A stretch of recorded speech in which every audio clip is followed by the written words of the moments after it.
Welcome to Mr. Haunt's dungeon where the darkness comes alive. Dive into spine-chilling tales and eerie encounters that will keep you on the edge of your seat. If you love the thrill of a good scare, hit that subscribe button and join us for new frightening stories. Now, without further ado, let's get to the story. I'm a national park ranger. I found a strange set of rules to follow. My name is Ethan, and I've recently started a job as a park ranger in a remote national park. It was a dream come true, or so I thought. The day I arrived, the place felt like an escape from my troubled past, a past filled with the sorrow of losing my wife, Sarah, in a car accident just a year before. Sarah had always loved the outdoors, and I felt that becoming a park ranger would somehow keep her spirit close to me. It was my way of coping with the unbearable grief, hoping that nature's embrace would heal the wounds in my heart. I arrived at the ranger station early in the morning. The cabin, my new home, was nestled among towering pines, their needles whispering in the breeze. Inside, the cabin was rustic but cozy, with a stone fireplace, wooden furniture, and a small kitchenette. As I explored my new workspace, I stumbled upon a worn-out leather-bound notebook tucked away in a drawer. Curious, I opened it and began to read. The first page was a list of rules. As I read through them, a chill crept down my spine. Rule number 1. Never be in the park between 3 and 4 a.m. If you are in the park during this hour, you will hear whispers calling your name. The voices will be eerily familiar, like those of loved ones you've lost. If you listen too closely, the whispers will drive you mad and lead you into the forest, where you'll never be found. Rule 2. Always leave a piece of bread at the base of the oldest oak tree at sunset. The forest folk, ancient guardians of the woods, demand this offering. Failure to do so will result in their displeasure. They will leave cryptic symbols around your cabin, and eventually you'll start seeing shadowy figures inside your home, growing bolder and more dangerous each night. Rule number 3. Do not enter the lake on foggy days. The fog conceals the water wraiths, malevolent spirits that haunt the waters. Entering the lake on a foggy day will allow them to pull you under, where you will become one of them, forever haunting the depths. Rule number 4. Never look into the eyes of the deer with the silver antlers. The deer with silver antlers is a mystical creature. Looking into its eyes will paralyze you, and the deer will lead you into the heart of the forest. Those who follow never return, their fate sealed in a realm beyond our understanding. Rule number 5. Keep a silver coin in your pocket at all times. The silver coin wards off the Night Stalker, a creature that hunts by sensing life force. Without it, the Night Stalker will mark you, appearing in your dreams and slowly draining your life force until you waste away. Rule number 6. Do not whistle after dark. Whistling after dark will summon the Mimic, a creature that can imitate any sound, including the voices of your loved ones. It will call out to you, luring you into the forest where it feeds on lost souls. Rule number 7. Never acknowledge the figures you see in the trees at dusk. Acknowledging the shadowy figures gives them power. They will step closer each night, drawing nearer to your cabin. If you see them at your window, their presence becomes lethal, ensuring you won't survive the night. Rule number 8. Always leave a lantern burning on the porch overnight. The light keeps the shadow beasts at bay. These creatures dwell in darkness and are repelled by light. Without it, they will come to your cabin, and if they succeed in entering, they will drag you to a place of eternal darkness. Rule number 9. Do not pick any flowers that grow in circular patterns. These flowers mark the fairy circles, portals to another realm inhabited by mischievous and dangerous fairies. Picking them will cause the portal to open, and you will be taken by the fairies, never to be seen again. Rule number 10. If you hear a child's laughter at night, do not follow it. The laughter belongs to the lost children, spirits who lure the living into the forest.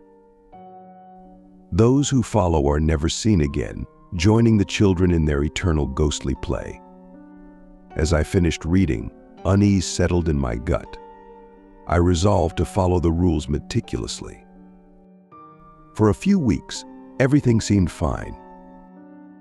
I adhered to every instruction, even when it felt ridiculous. My dedication to the rules was not just a matter of fear. I had a lot to lose. One night, I accidentally stayed out too late, checking the park's boundaries. My watch showed 2:45 a.m. and panic set in. I sprinted back to my cabin, reaching it just as the clock struck 3 a.m. From the safety of my bed, I heard whispers outside, voices eerily familiar, calling my name. The voices sounded like my mother, also my best friend from childhood, and even Sarah. I covered my ears, trembling until the hour passed, the voices fading as dawn approached.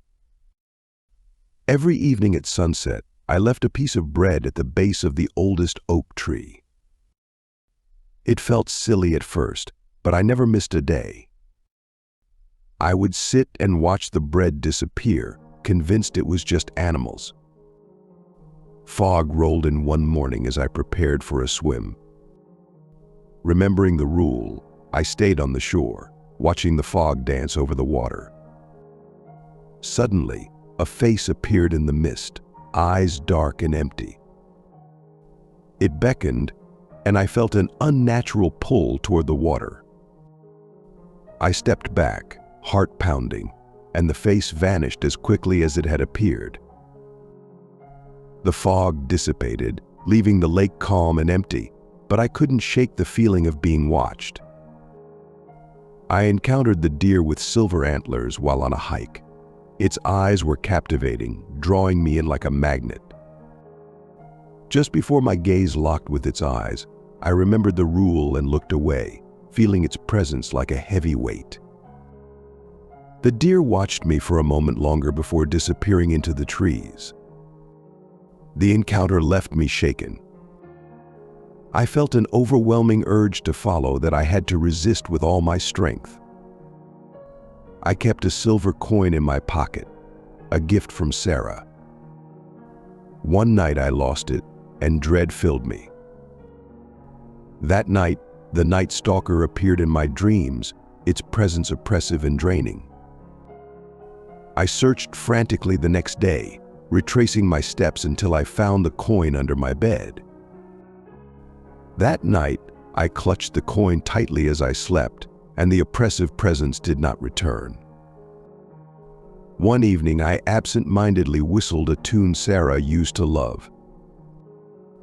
The air grew cold, and a voice, sounding like Sarah's, called from the forest. I stopped immediately, heart racing, as the voice grew insistent, mimicking her perfectly. I fought the urge to follow, locking myself inside until the voice faded with the night. At dusk, I saw figures in the trees, their eyes glinting with a sinister light. I forced myself to ignore them, even as they grew closer each night, their shapes becoming more defined and menacing. My resolve weakened as they approached my cabin, but I never acknowledged them. They eventually retreated, but the memory haunted me, leaving me in constant fear of dusk. One night I forgot to light the lantern. I saw shadows creeping closer to my cabin and shapes moving in the darkness with a predatory grace. I quickly lit the lantern and the shadows recoiled, melting into the darkness. From then on, I never missed lighting it, the thought of those encroaching shadows a constant reminder. I came across flowers in a circular pattern, their beauty enchanting and otherworldly. I reached to pick one but stopped, remembering the rule just in time. The air around the circle shimmered, a faint humming filling my ears.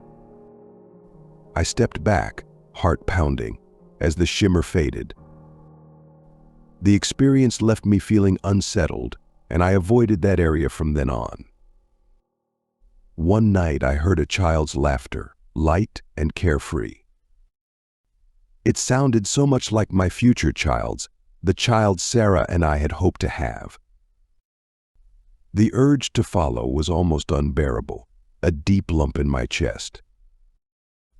I stayed inside, tears streaming down my face as the laughter echoed, growing distant before finally fading.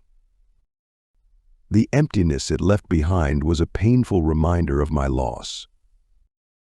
One evening, exhaustion from a long patrol made me forget to leave the bread by the oak tree.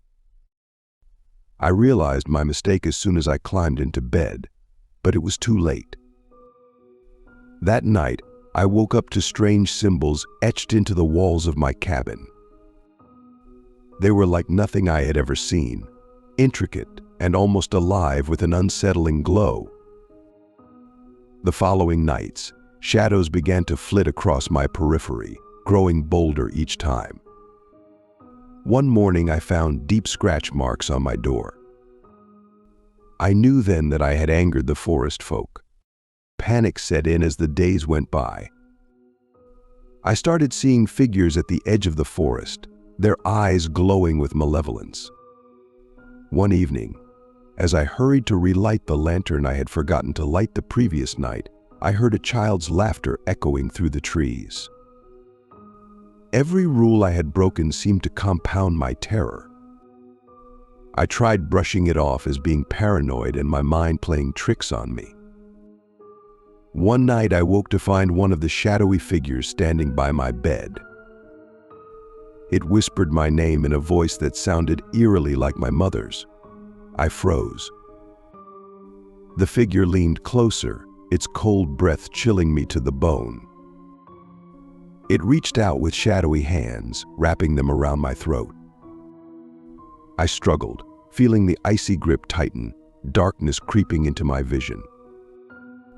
Desperate, I reached for my rifle, aimed it at the figure, and fired. The bullet passed straight through, hitting the wall behind it. The figure did not even flinch.